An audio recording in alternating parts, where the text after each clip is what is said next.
आगम आवाज कानों अड़ी, धन्य है आज ये घड़ी, आगम आवाज कानों पड़ी, कैसे कर्म चले बंद कैसे टले, इच्छा टले कैसे बंध टले, इच्छा सुनने की आगे बढ़ी, भव के भरते भरम तो ही ठहरेगा चित्त में धर्म, नित्य वंदन करे मन में श्रद्धा करे, नित्य वंदन करे मन में श्रद्धा करे, होगे हल्के हमारे करम, है सतगुरु तेरी शरण, मिट जाए जन्म और मरण, बहु दुख सहे कितने कर्म गढ़े, बहु दुख सहे कितने कर्म गढ़े, अब तो सत्य पे चले चरण, सतगुरु तेरी शरण।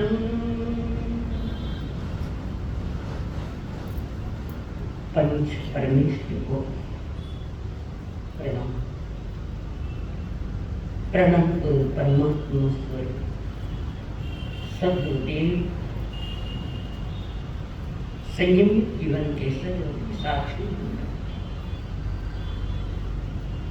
जिन्होंने सही जीवन जीने का सलीका सिखाया दिखाया, अनंत अनंत पाए परम पूज्य आदरणीय श्री अमर महाराज, उज्ज्वल भविष्य को जिन्होंने हमारा हाथ थाम कर करुणा हृदय से हमें सद्गुरुओं के चरणों में समर्पित किया, अनंत अनंतकारी मेरे संसारी स्वर्गस्थ पिताजी एवं स्वर्गस्थ माता जी,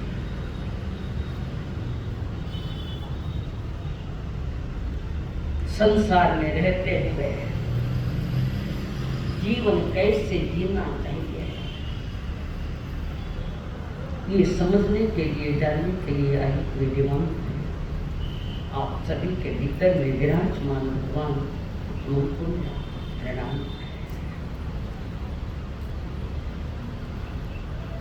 भगवान महान स्वामी जी ने गौतम स्वामी से पूछा, अहो आज गौतम जी,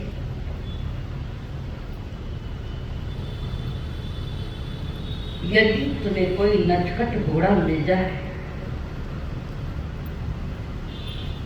और नटखट घोड़े की सवारी अगर तुम्हें करना है या हमने करने को कहा है तो क्या कर सकोगे? नटखट घोड़े की सवारी कर सकोगे जो उछलता है कूदता है?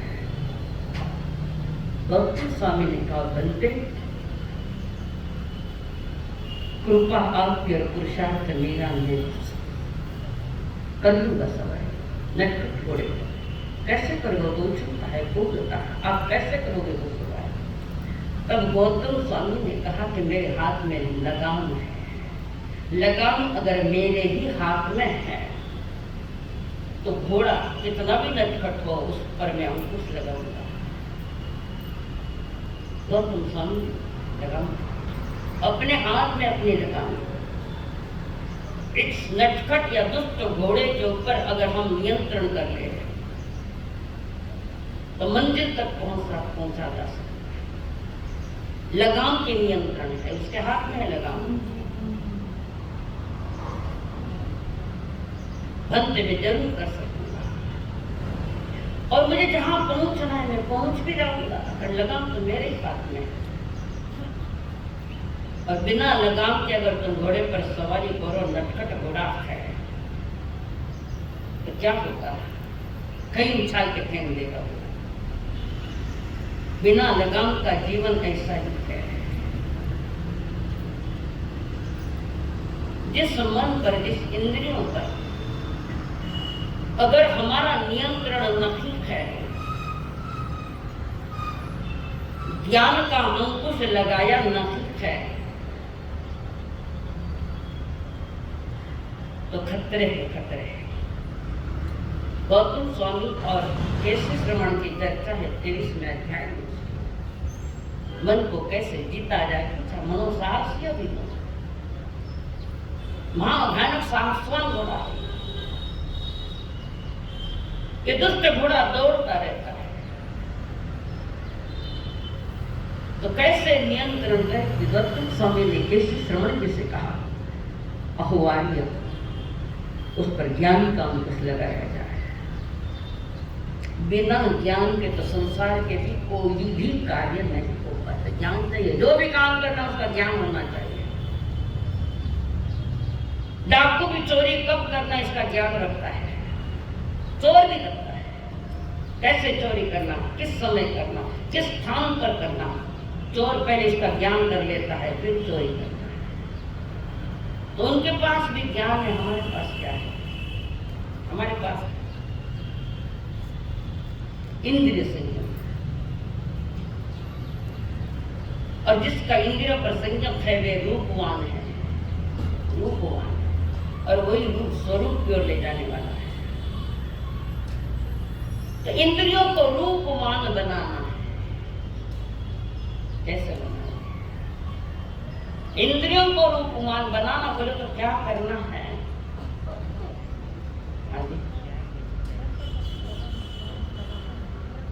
इंद्रियों को रूपवान बनाना है तो इंद्रियों के संयम की आवश्यकता है।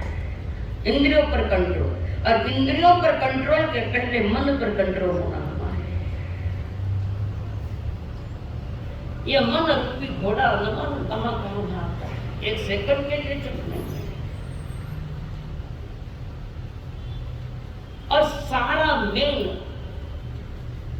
वो वृत्ति जो है वो पहले अंदर में है, मन में है। पतन पहले भीतर में होता है, फिर बाहर क्रिया में आता है। अच्छी बुरी जो भी घटना होगी वो पहले मन में होती है, बाहर में तो होगी फिर नहीं होगी। तो श्रावकाचार के जो श्रावक है, श्रावक के लिए जो 21 गुण के चर्चा परमात्मा ने कही है, वो कल का विषय आगे चला रही है। नियंत्रण दूसरे गुण पर वे पुनः कह रहे तुम रूपवान बनो। तो रूपवान बनने के लिए क्या करना पड़ेगा? पोपटलाल जी, रूपवान बनो, प्रभु की आज्ञा श्रावकों के लिए है। रूपवान बनो, कैसे रूपवान बनो? यानी क्या? यानी क्या? आसक्ति। रूपवान बनो क्या है? बाहर में रूपवान कैसे बनोगे? क्रीम, लिपस्टिक, नेल पेंट आदि लगा रूपवान बनो। यानी कहते हैं रूपवान यानी जो हमारे दिन भर में पापों की प्रवृत्तियां हैं, उन प्रवृत्तियों से बाहर आओ, उसको कहते हैं इंद्रिय संयम, इंद्रियों पर कंट्रोल। बाहर में रूपवान हम अलग ढंग से हो रहे हैं, और परमात्मा आज्ञा ये है कि 5 इंद्रियों पर नियंत्रण करो। और इनको नियंत्रण करने के लिए पहले भीतर में अवलोकन करो कि मेरा मन स्थिर है क्या? स्थिर आदमी बैठा हुआ दिखता है पर अंदर में स्थिर है कि नहीं पता नहीं, तुम्हारा मन शांत है कि नहीं है। पर परमात्मा ने कहा जो सहसम सहसाम संगम में सिद्धि जने एकम जने जापान भेष से प्रमोद। हजारों हजारों लाखों लाखों सुबुटों के जीतने की अपेक्षा संग्राम में लाखों सुबुटों को जीत लिया, मैदान में जीत हो गई। तो मैदान की जीत वो माटी की जीत है, आत्मा की तो मन की तो एकम जिनेश में अपनी आत्मा पर जो विजय करता है या अपने भाव मन पर जो कंट्रोल करता है, जिसको जो जीतता है वो संसार का सबसे बड़ा विजेता है। पुनः उसकी कभी हार नहीं, वो चखनी परमात्मा जीत ही जीते, पुनः हार का कोई विषय नहीं है। हर जन्म में जिसके कर्म हारे थे उसको हमने नियंत्रण में ले लिया कि यही कारण, इसी कारण साधना का मूल लक्ष्य जो हमारा है, हमारी वृत्तियां, हमारी प्रवृत्तियों का शोधन करना पड़ेगा, खोजना पड़ेगा कहां गड़बड़ हो रही है। बड़े कारखाना का कोई मशीन बंद पड़ गई है तो इंजीनियर को बुलाएगा, भाई शोधन कर, ढूंढ कहां गलती है, कहां पार्ट खराब हो गए। वैसे ही परमात्मा महावीर का तुम्हारा शरीर भी एक मशीनरी की तरफ है, करेंगे ऐसे करें। तुम अपने आप में विक्रम 5 इंद्रियों को जो विषय, जो वृत्तियां है उस पर खोज करो, कहाँ मेरा सौदा घाटे का हो रहा है, कान से हो रहा या आंख से हो रहा या नाक से हो रहा या मुंह से हो रहा या शरीर से हो रहा, ये सौदा। पुनः शोधिष्ठ होते, पुनः अपनी लाइन पर वही आ जाते, वापस समझो, बार बार प्रयास करना पड़ेगा, प्रयोग करना पड़ेगा अपने इंद्रियों पर। परमात्मा ने हमें क्या कहा है, उसके लिए स्वाध्याय की आवश्यकता है, ज्ञान की आवश्यकता है। बिना ज्ञान के ये घोड़े को नहीं जीत पाओगे, जीता हुआ दिखेगा पर जीतेंगे तो नहीं। वृत्तियों में परिवर्तन लाना पड़ेगा, जो वृत्तियां हमारी पाप में थी उसको पुण्य में लानी पड़ेगी, पुण्य अवस्था। साधना करते वक्त भी हमारा मन तो कहीं और ही होता है, कहीं और। साधना इसीलिए गड़बड़ा जाती है। कभी कभी प्रतिक्रमण करते करते या कराते कराते 1 मिनट थोड़ा चुप रहना पड़ रहा है, कोई कारण हो, कोई रिंग बजी होगी, 1 मिनट का अंतर है, और दूसरे को पूछता है मैं क्या बोला था, मुझे स्थिर नहीं, मैं क्या बोल रहा था, स्थिर नहीं। अस्थिरता सबसे कठिन मार्ग है, पर इम्पॉसिबल नहीं है, पॉसिबल है। कहते ना प्रयत्न की परमेश्वर, प्रयत्न करने से सब मिल जाता है। उन अनंत जीवों को मिला तो मैं भी तो उससे पाने का अधिकारी हूँ, हाँ लक्षण बोलना है, कैसे पाना, ये कह रहे हैं इंद्रिय से। जो इंद्रियों के अधीन ज्यादा है, इंद्रियों के अधीन, उसके भीतर में आकुलता पैदा, आकुलता व्याकुलता, इतनी आकुलता व्याकुलता पैदा होती, एक समय के लिए रुकने तैयारी में। जैसे उदाहरण, टीवी पर मैच चल रही है, फाइनल मैच है, भारत पाकिस्तान, सबसे ज्यादा भीड़ वहां है, और पोते को कहा मन लगा जल्दी लगा, मैंने क्रिकेट मैच देखने, भारत पाकिस्तान सब छोड़ा रहा है, पाकिस्तान जीत की तरफ जा रहे हैं, तुम जल्दी चालू कर, क्या होता है। जब जल्दा चालू नहीं करे तो पोतारी हाजिरी नहीं है, तुम्हारे आंखों का आकर्षण और सुनने का आकर्षण, और बेटे पोते ने बराबर लगा दिया, बराबर लगा दिया, नरसंग लड़ गई, आकुलता व्याकुलता उत्पन्न हुई। आप भी तो शौकीन हो, तो कोई करो, आप तो साथ साथ क्रिकेट खेल लो ना, उसको क्या देखो। हमारी तो रोज ही क्रिकेट चल रही है, आपके सबके आपस में क्रिकेट है, हारते दिन में हारते जा रहे हैं। कौन सा क्रिकेट है, वो बाहर का क्रिकेट है, अंदर में भी एक क्रिकेट है।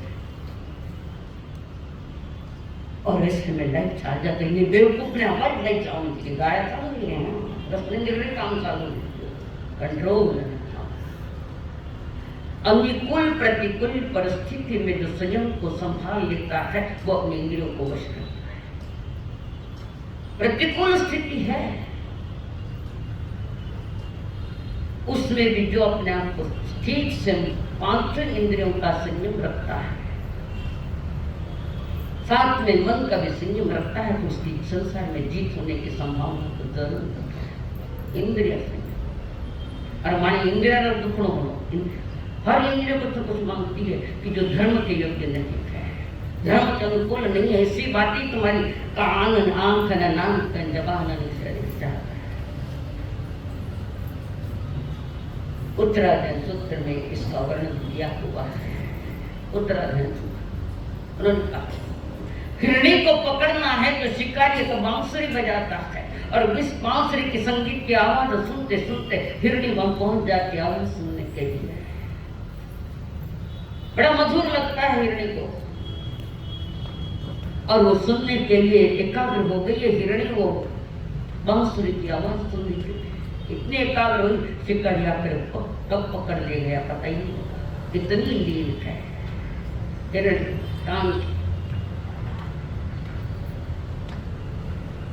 रसनांद्रिय वश में नखीक है जिसकी वो भ्रमर ताकत तो खूब है, लकड़ी को भी कुतर सकता है, पर जब कमल में जाकर बंद हो जाता है, सूर्यास्त होते ही कमलिनी बंद हो जाती, भौरा उसमें अटक गया। और वहां भी वो सुगंध लिखता है, अच्छी सुगंध है, उसको ये समझ नहीं है कि मैं अटक गया। और अचानक कोई हाथ के आए वो उस फूल को तोड़ ले खा ले तो भौरा अंदर गया। एक चक्षुंद्रिय वश में नहीं।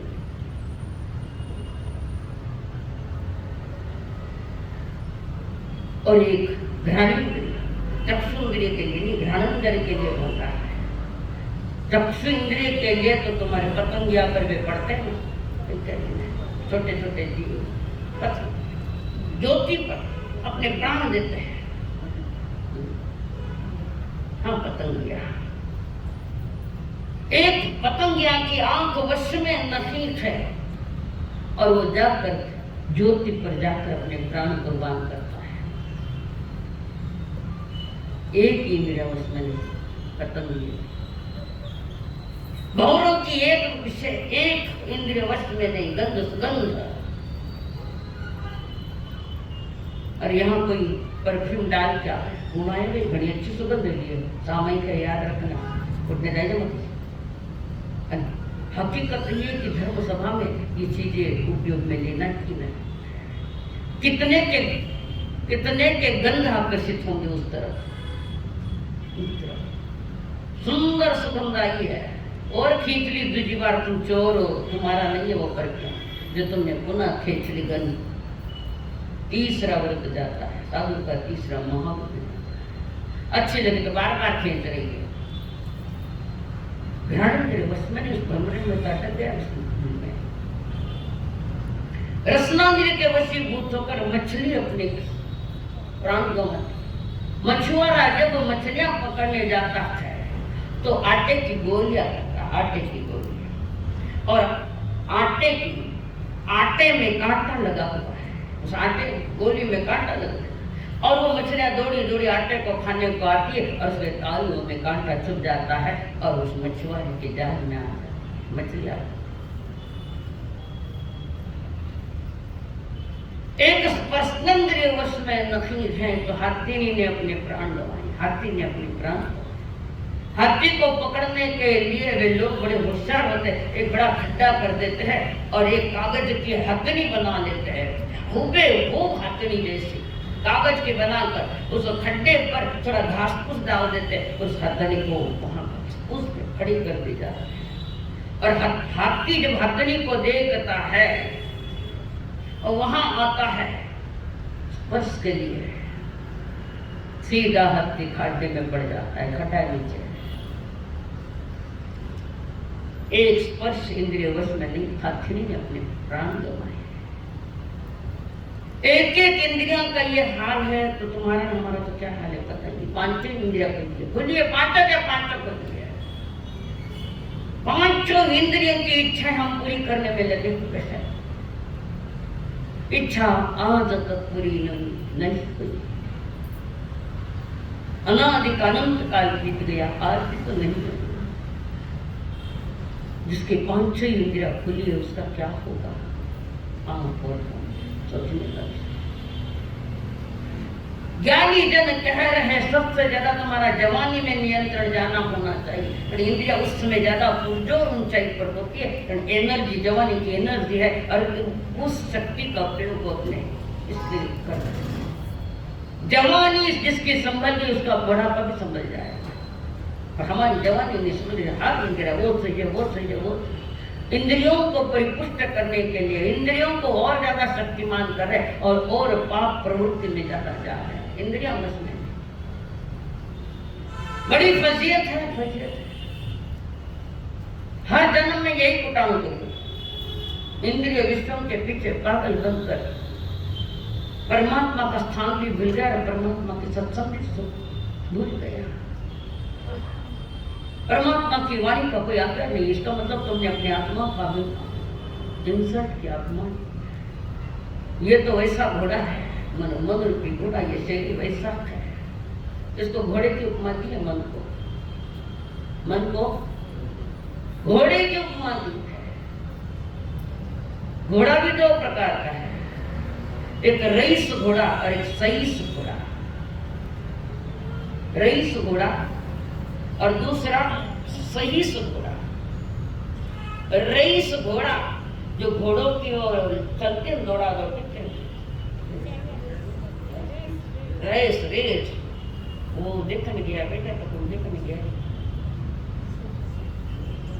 रईस घोड़ा जो रेस में लेते हैं और उस रईस घोड़े पर सवार होता है उसका मालिक, घोड़े पर सवार है वो, और रेस ने दिया जीतने के लिए, कदाचित जीत भी लेगा, कदाचित। और एक दूसरा सईस घोड़ा है, घोड़े को लेकर ऐश आराम करता है। सईस घोड़ा जो है उसमें आनंद मनाता है, सवारी करता है, इधर उधर घूमता है, उसकी परवरिश करता है घोड़े की, हर तरह से परवरिश घोड़े की। क्योंकि घोड़े पर बैठे कि आदमी टाइट हो जाता है, घोड़े पर बैठे कटे भैया, कटे भैया, तो याद है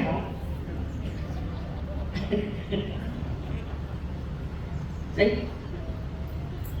अब बताइए तो बताइए। गरीब मां का एक बेटा,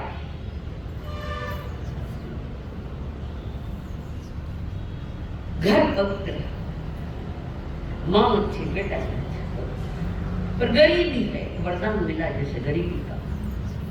जवानी में बेटा अगर मां के चेहरे पर चिंता के निशान अड़ोसी पड़ोस वाले कहिए भैया, कहिए बेटो बड़ो जी सगाया करनी है, ब्याह करना है, तो ये कई चिंता करो।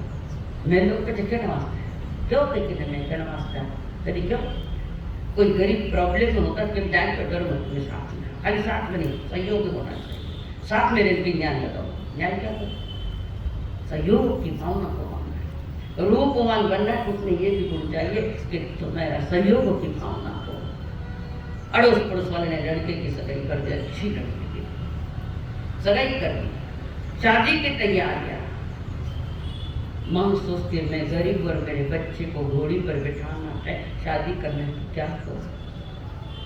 फिर अड़ोस पड़ोस वाले कोई चिंता मत करो, तुम्हारा बेटा क्या मेरा बेटा क्या, ये हमारे वो बच्चा हमारे थाना मन में था, खुदरे बेटा थाना को नहीं तो घर पड़ोस बेटा थाना का देखूंगा।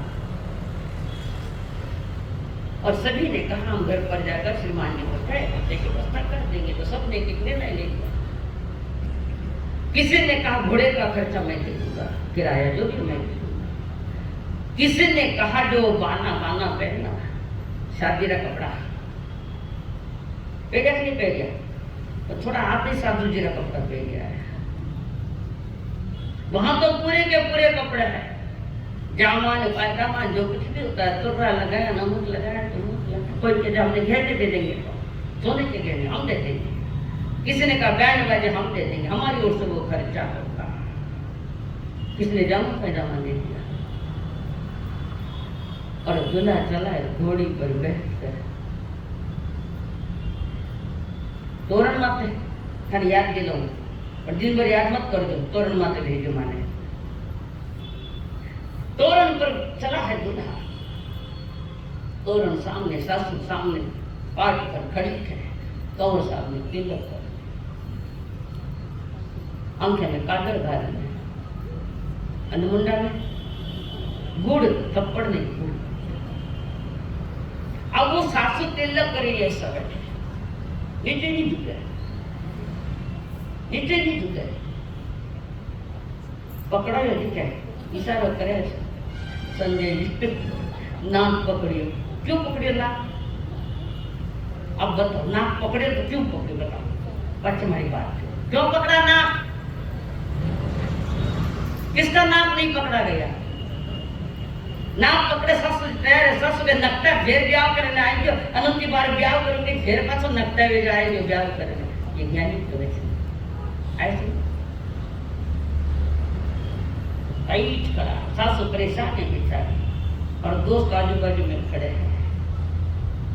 देख दोस्त है घोड़ी पर बैठा तो सभी मजाक कर रहे हैं और उनके झुक जाकर नहीं झुक दुल्हा के कैसा कर तो दोस्त कहते चीजा पांचो परई लाड़ा मरोड़ घड़ी, चीजा पांचो परई लाड़ा मरोड़ घड़ी, लाड़ा जामो परायो ने तूरो परायो, लाड़ा जामो परायो ने तूरो परायो, लाड़ा घोड़ी राहे कोई और धनी, आनी घोड़ी राहे कोई और धनी, चीजा पांचों परई लाड़ा मरोड़ घड़ी।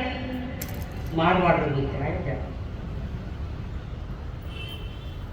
चीजा पांचों परई लाड़ा मरोड़ घड़ी। ड्रेस किसका, तुरा किसका, घोड़ी किसकी, घेरने किसके, टाइट बैठे।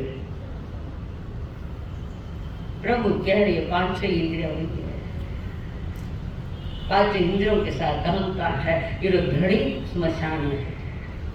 पांच इंद्रिया धड़ी स्मशान में बैठा है, वहीं जाएगी। पांच इंद्रिया, पांच इंद्रिया मिली, मन मिला, चिंतन मनन की शक्ति मिली,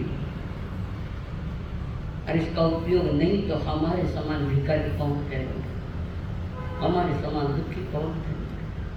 बार बार संकेत करते हैं प्रभु कि रूपमान बनो, यानी इंद्रियों को वश में लो। इंद्रियों के पीछे भागोगे तो इंद्रिया तुम्हें खूब भगाएगी, और इंद्रियों को रुक गया तो चुपचाप तुम्हारे सामने खड़ी रहेगी। मिली है कोई पिछला जन्म आदर्श रहा, अच्छी करनी की होगी, गुरुदेवों की बात सुनी होगी, आगमों के वचन किए होंगे, आगमों को सुना भी होगा, पढ़ा भी होगा पूर्व जन्म में, और वही पुण्य जबरदस्त यहाँ आकर बैठ गया। जाके साना साना बैठे हो कि नहीं बैठा हो मायने जिनवाणी में, वो तो तुम्हारा विषय। कर्णेंद्रिय वश में वश में होते इस कानून से किसको सुनना है, कितना सुनना है, क्या सुनना है, इसका विवेक होना चाहिए। कानून से क्या सुनना मिली है पवित्र इंद्रिया, उसको अपवित्र कर डालो।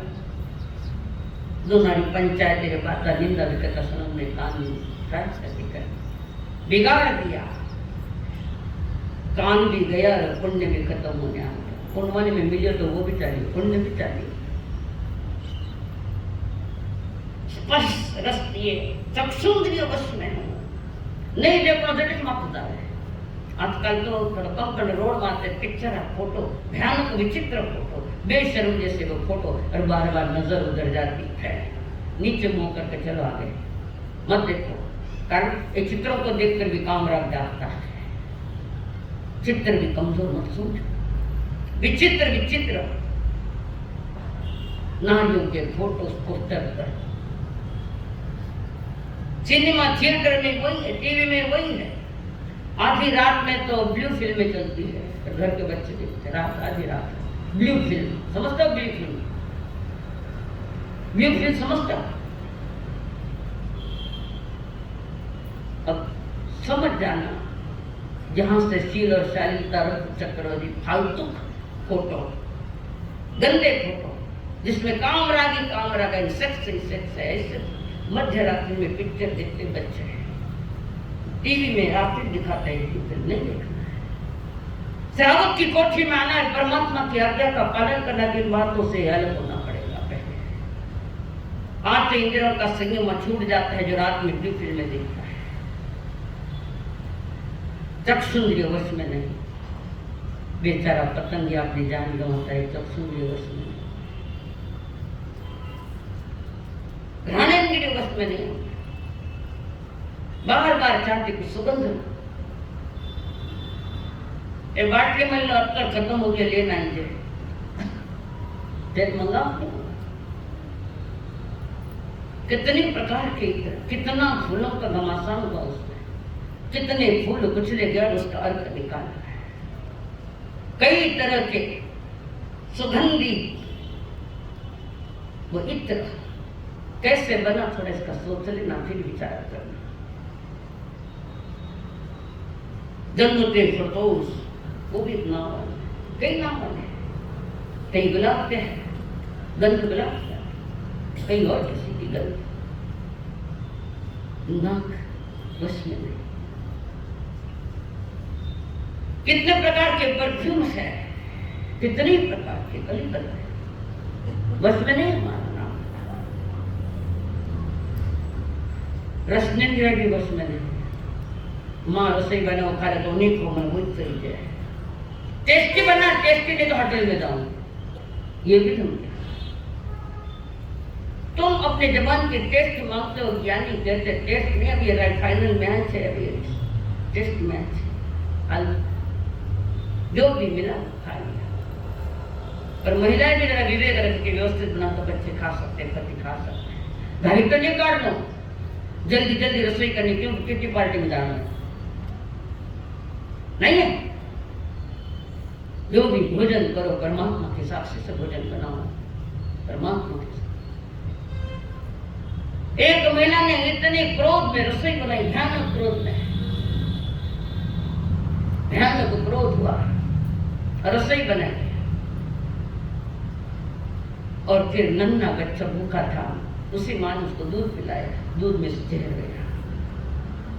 क्रोध में रसोई बनाई तो क्रोध के परमाणु यानी वे पॉइजन वाले हैं, पॉइजन वाले परमाणु।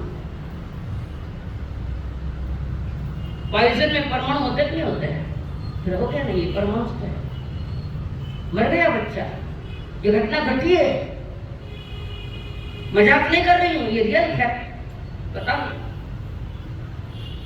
और वही अगर प्रेम से करे, परमात्मा के गीत गाते गाते करे, और वो बच्चा दूध लेता तो बच्चा थोड़ा बड़ा हुआ के परमात्मा के गीत गाता है।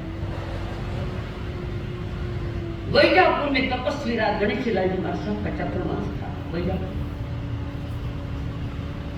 और पहले के जमाने में बीच में एक पर्दा लेडीज जेंट्स में, और वो व्यवस्था सही थी। नहीं तो लुगाए मोटर नाटक में झाकने टाइम नहीं जाते, पर्दा होना चाहिए। हालत में है अभी तो मोटे पर्दों को बुला, और वह बड़े पर्दे थे, और तपस्वी व्याख्यान सुना है। एक महिला उपवास का पचकाण करती है,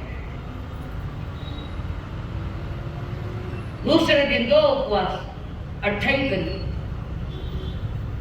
एक बहू ने 28 करी, 9 महीने की गर्भवती थी। लोगों में चर्चा होती है, हमारे सामने समझे नहीं, हमारे सामने समझे नहीं, हमारे सामने की नहीं समझे थे, समझाओ माने आप, हमारा सबको कुछ समझता नहीं, तुमको ज्यादा समझता है। जो असमझ होता है ना, वो कहता है मुझे घणो समझे, जिसको कोई समझ ही पैदा नहीं है, घणो होशियार किने बता लो होशियारी, दूसरा में दिखाऊं। और तपस्वी राज ने पचकाण कराई, लोगों में गांव में चर्चा हो गई, गुरुदेव के कान पर बात गई, प्रतिक्रिया नहीं। और 9 महीने की गर्भवती भाई को भी कोई प्रॉब्लम नहीं हुआ। अब आप तो 2-3 महीने ही हुए तो भाई कदम के कासनो दिन गयोड़ा है, संसार में कितनी बारी दिन ही गयोड़ा है, वो क्या है, क्या है यार, संसार में क्या प्रोडक्शन है, किसका प्रोडक्शन है। अब वो लड़कों को जन्म दिया, बड़ा प्यारा बच्चा, 4 साल का गुरुदेव ने मांस पचका, 4 साल का बच्चा दौड़ाया तपस्वी राज के पास, गुरुदेव मैंने मांस पचकाओ, ये संस्कार कहाँ से है। कहने वालों ने तो बहुत चर्चाएं की, सुनने वालों ने भी रस लगा के सुनी। इंद्रिय नियंत्रण नहीं है, इंद्रियों पर कोई नियंत्रण। और छोटा सा बच्चा कहता है खाना टावड़ा पुरुषों ने कांदा बटाटा नहीं खाना, मैंने साग नहीं खाया, बहुत सही है। कहाँ त्याग मर्यादा, माँ बाप भी त्याग मर्यादा की बात नहीं तो बच्चे कब त्याग करेंगे कि थाने से खून बना धमनिया में। तरसनांद्रिय वसुली पाई की 9 महीने गर्भवती भाई और एक अच्छे सारे बच्चे को जन्म दिया जो आगे रखकर तपस्वी बना। पहली बात कह रहे हो कि गर्भ में बच्चा है, पूरे संस्कार दो। जन्म दिया बच्चे भी संस्कार दे दो, नहीं तो जन्म जिन दियो को नहीं जन्म विरित बात चले बाहर छोटा छोटे कहीं कर दो, बेटे भी नियंत्रण रखो थोड़ा उनका। झूठ बोलने लगे बच्चे आजकल, लड़का लड़की, और आप लोगों को गुमराह कर रहे हैं। मैं कह जाऊँ जाएगा बेटे तीजी करने लोग के जाए गुमराह।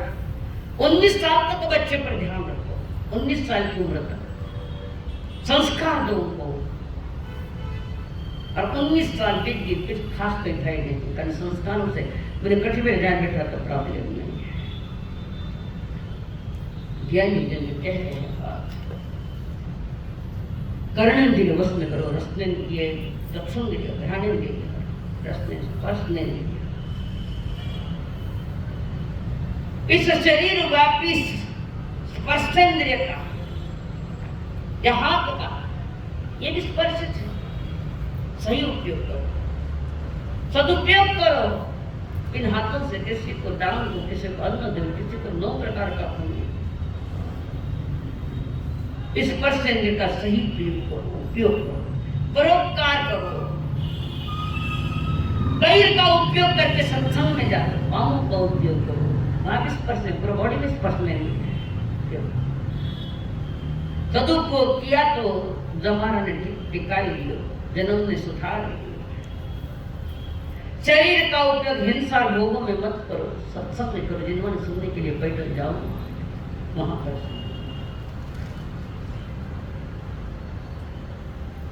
और इस शरीर का सही उपयोग या 5 इंद्रियों के साथ सही उपयोग हुआ तो तुम परमात्मा के मार्ग के श्रावक के लायक हो सकते हो।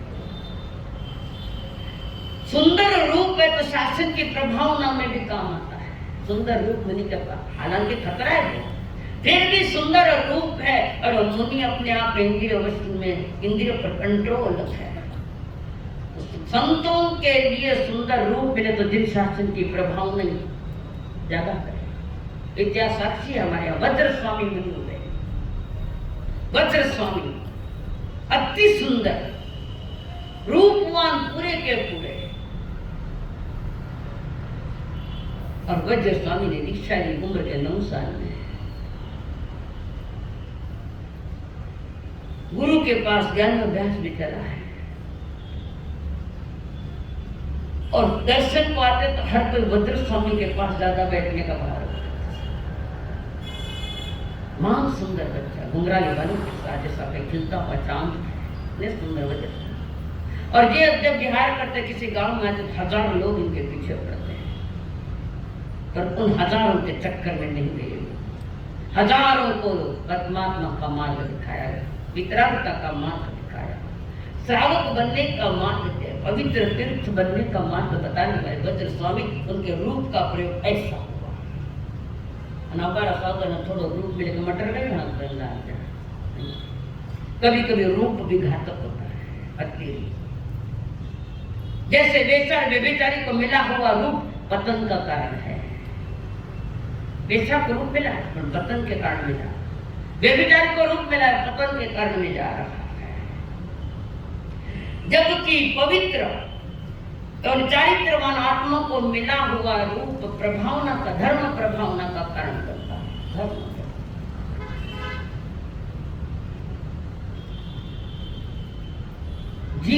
जीवन की प्रभावना करना है तो अच्छा बुरा रूप है, ठीक है, वो तो मिला है। प्रभावना करने के लिए स्वयं नियंत्रण में आओ, पहले जगत को नियंत्रण में।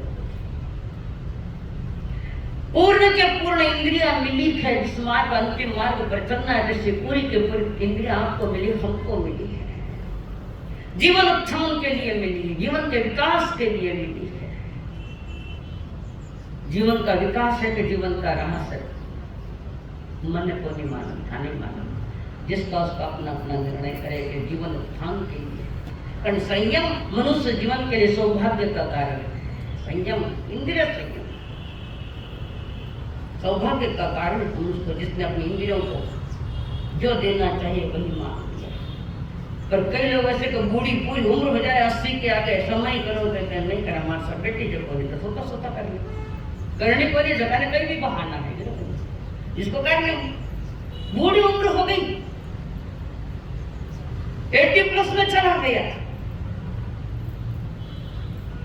खाओ ने चटका पटका से जो बुढ़ा दांत है को नहीं चटका पटका लगा प्रभु के नहीं डोकर डारे अब तो भजन कर भोला, डोकर डारे अब तो भजन कर, तुम मत कर निक मारो डोकर डारे अब तो भजन कर भोल, मातो तो थारो डगमग हाने, मातो तो थारो डगमग हाने, बाल हुआ संग धोड़ा डोकर डारे अब तो भजन कर भोल।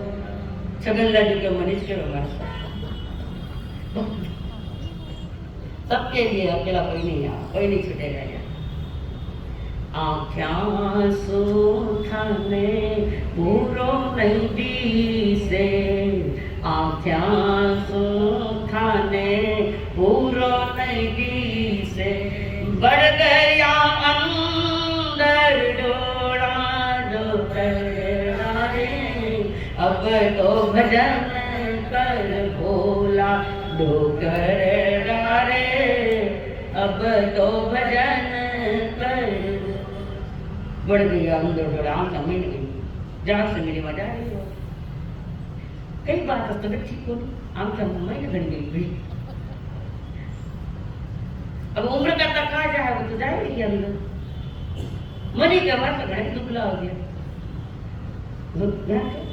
लेकिन पूछे दुबलो है तो छोपा है कारण हमारा काम चल रहे व्यवस्थित, जवान तो आप भी कड़क है जो करे डारे अब तो भजन दाता सो तू बन गयो बोखो, 32 के टाइम डॉक्टर के कड़ो नहीं खाओ दांत टूट जाएगा, दाता स्यो तू बन गयो बो, कान हुआ थार गोड़ा डोकर डारे अब तो भजन कर भोला, डोकर डारे अब तो भजन।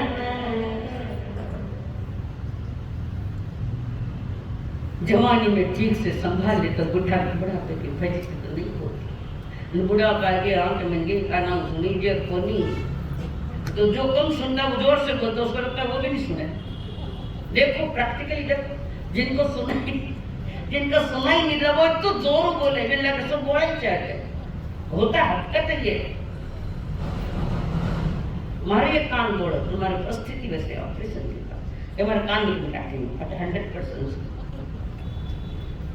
अच्छी बात है सुनने के लिए एक कान तो दिया परमात्मा ने, इतनी तो कृपा करी कि दोनों कान में जाने एक कान, तो कान का क्या तो चिंतन करो, तुम्हारी सारी जिंदगी का इतिहास बता रही है। घरवाड़ा थारी सेवा नहीं सारे, बड़ा ज्ञान का मैंने गया बुढ़ो डॉक्टर कहीं तो सारा मेरे पर है कितना कलाई था। घरवाड़ा थारी सेवा नहीं सा मारे कुआ चंद थोला, डूकर डारे अब तो भजन कर भूल। दुकान में जाओ तो बेटा का घर जाओ बाओ क्या दुकान में जाओ ऊपर जाओ सुने जो कोई हिंदी के कोई बड़बड़ करे लागे कोई मार साथ बोल लो वो मार साथ बोल लो वो मने जे पण कोई निकम्मा बन के क्या था जे थाणी देखो आगे खुद ठंडी बासी थने रोटियां देवे रमेश जी। हाल यही है, सबका हाल है रमेश जी का, सारे रमेश जी से सबका हाल है। बुढ़ा पायो जब जो कोनी तो ठंडे पास तो जो कथान तो 10 बजे जीवो तो 9 बजे के आशीष गाओ थे कहा। इन सब की सेवा करने वाले अपने जीवन इंद्रियों को वश में करता है। ऐसे दीन दुखी उम्र वाले लोगों की जिनको जिस चीज की आवश्यकता है जो वो प्रयोग में ले सकते हैं, वो व्यवस्था दी अनंत पुण्य का कारण बनता है। ये भी दीन दुखियां की सेवा करता करता जीव कर हमारी कोटि कपावे और उत्कृष्ट रसायन आवे तो तीर्थंकर गोत्र बांधे। देखो भगवान कितना की बात करती, दीन दुखी दुबला पराधीन ने वृद्ध सभा के मन से उनकी सेवा करने वाला गरीब तीर्थंकर गोत्र कदाच वर्तमान में है ही न, ठीक है, तो जबरदस्त पुण्यवान का काम करता है। तो कहीं कहीं ऐसा पुण्य क्या जब इंद्रिया व्यवस्थित मिली है।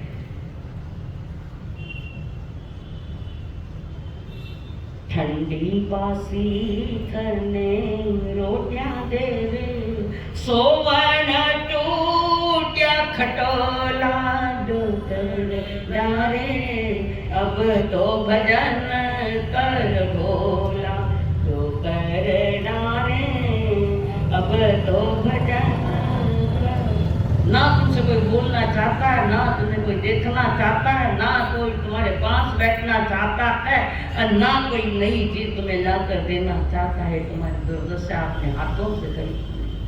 जवानी में इंद्रियों का सही प्रयोग कर ले तो इतनी ऊर्जा नहीं जाती जितनी जवानी में गलत कामों में ऊर्जा गई। हमारी इतनी ऊर्जा नहीं जाती अगर धर्म का अनुकूल प्रभु की आज्ञा के अनुसार आगम आज्ञा के अनुसार 5-6 इंद्रियों को जरा वश में करने के बाद कुछ और ठीक होती। और जो ये बात जिसने ये कविता 100% सही है, कोई कविता चिंतन करने के लिए तुम्हें मजबूर कर रही है कविता को। समझो बुढ़ापा आ गया है, काल ढलता है, ढलते काल में अपने आप को संभालना उसी का नाम है धर्म और उसी को कहते हैं रूपवान बनो। पराई पीड़ा की जिसे कोई पहचान ही नहीं, पराई पीड़ा की जिसको कोई पहचान नहीं, अपने रूप स्वरूप जिससे कोई भान नहीं, अपने रूप और स्वरूप का जिसको कोई भान नहीं, उससे बड़ा नास्तिक भला कौन हो सकता है?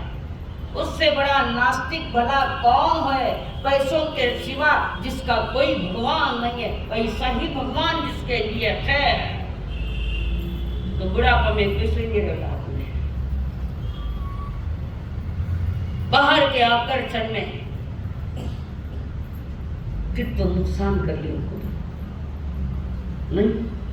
आज हर घर में जाऊं, अचानक में जाऊं, अचानक पहले लिस्ट लो कि घर में बूढ़ा है, कौन है, कहीं है। अचानक मैं जाऊं तो क्या पता नहीं लगेगा तुम क्या चल रहा है मुझे।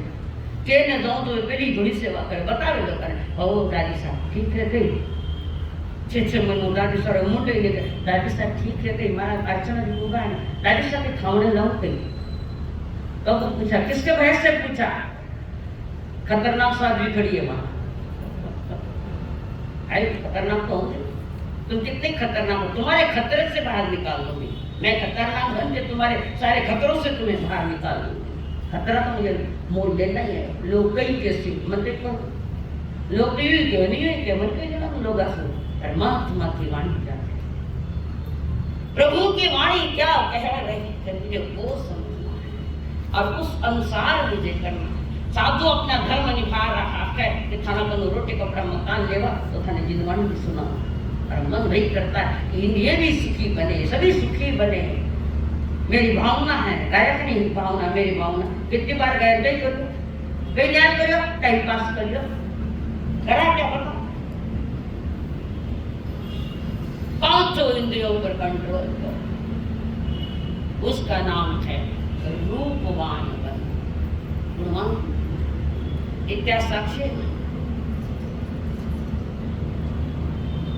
रूप कोशा स्थूल बदल महान आदर्श वाले, महान आदर्शमान स्थूली भद्र जी महान बाप के पुत्र है जिसके पिता राज दरबार में उनका कोई पद है वहां पर, उनके बेटे एकांत में ज्यादा रहते थे पहले,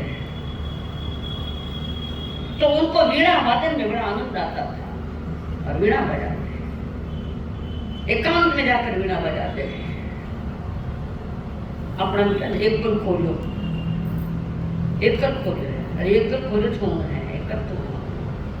और वहां पर किसी एक नारी के जंगल में आ गए, नारी के नाम था रूप पोषा, रूप शोष, अति सुंदर। और उसके जंगल, उस नारी ने जंगल में ले गया स्थिर बदरी को, विद्या वादन सारी के सारी। एक दिन 2 दिन 12 बरस तक उस रूप पोशाक के महलों में रहे और संसार के भोग भोगते रहे, संसार का इंद्रियों का आनंद लेते रहे, खोटा आनंद।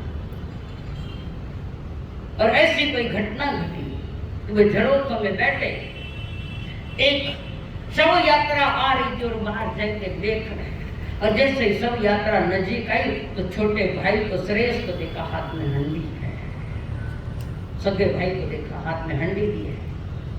और उसके बाद उसने देखा, नीचे उतरे, 12 वर्ष के बाद नीचे उतरे और शव यात्रा में शामिल हो गए। कारण शव यात्रा उनके पिताजी की थी, पिताजी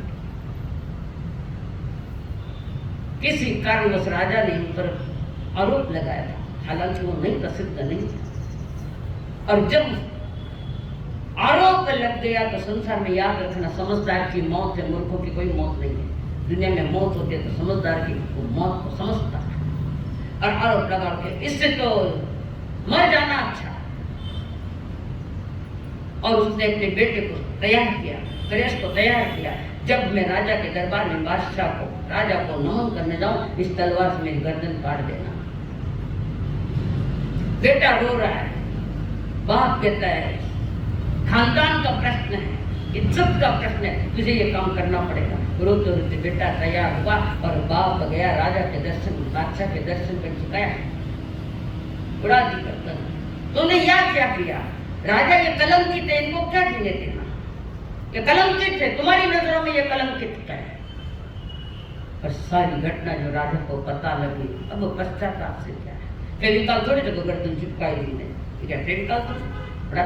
और वही शव यात्रा आई और स्थूल बदरली नीचे और शव यात्रा में चले गए। आग जल रही है अपने पिताजी के लिए, झटके में आग के अंगारे उठ रहे हैं और एक रहा एक सरीके देख रहे, लोग चले गए, वो वहीं बैठे हैं देख रहे हैं कि पिताजी का शव जल रहा है अग्नि में, उस अग्नि को देख रहे, एक दिन तो मुझे भी यही आना पड़ेगा। और उसी से वहां से निकलकर सीधा सदगुरुओं के चरण में चला गए, अपने सदगुरु के चरण। मैं वहां जाकर कहा कि मुझे संसार से बाहर निकलना, दिख है इस संसार को जहां रोज मौतें होती, रोज लाशें गिरती, दिखा दीक्षा ली और गुरु से आज्ञा ली कि मैं अमुक अमुक भवन में चतुर्मास करने के लिए जाने की आज्ञा मांगता हूँ। और किसके मकान में?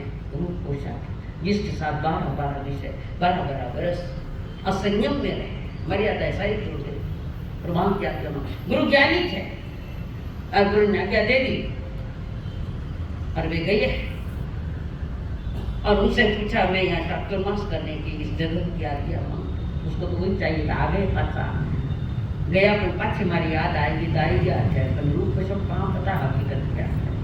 अरे वे मुनि बनकर उसके एक बड़ी शाला थी, बड़ा हॉल था, वहाँ चतुर्मास चालू हुआ। और रूप पोषा ने बहुत रंग दिखाए अपने वश में कर रहे थे, जो स्वयं अपने इंद्रियों को वश में कर चुका है और उनके वश में जा ही नहीं सकता। कई बार प्रयत्न का, भोजन में ऐसे व्यंजन दिए जिसमें दवाइयां डाली कि उसका काम रह जाए, कई प्रकार के काम चित्र भी लगाए, हर तरह से उसका संयम गिराने के लिए रूप पोषा ने प्रयत्न किया। और आखिर देख लिया कि नहीं, ये मानने वाले तो नहीं, ये मेरे होने वाले, वे मेरे नहीं हुए, मैं उनके हो जाऊं। और स्थूली बदर के पास जाकर उसने 12 व्रत लिए, रूप पोषा बीत गया, उसको भूल गई जो वर्तमान में बड़ा लंबा चौड़ा। उनके लिए भी कहा कि 84,000 लोगों को तक चली जाएगी, पर इनको महायोगी के नाम से पहचाना जाता है। स्थूलिभद्र जी को, जिन्होंने गुरु के पास सीख ली, अच्छी तरह सीख ली, संयम लिया, इंद्रियों पर कंट्रोल किया, इंद्रियों का उपयोग प्रभु स्मरण में और ध्यान मनन चिंतन अच्छे काम करने में उन्होंने प्रयोग किया। और स्थूलिभद्र जी वहाँ से चातुर्मास करके जब अपने गुरु के पास है और पीछे पीछे 12 व्रतधारी वो रूप कुशाल, प्रभु गुरु को तो पता था ये होने वाला, ज्ञानी थे, पता लग जाता उनको, तो उनका अति दुर्गम अति दुर्गम अति दुर्गम। अन्य गुरु भाई जगह जगह गए, उनको तो ईर्ष्या जागी उनसे, स्थूलिभद्र से। सज्जनों से लोग ईर्ष्या ज्यादा करते हैं,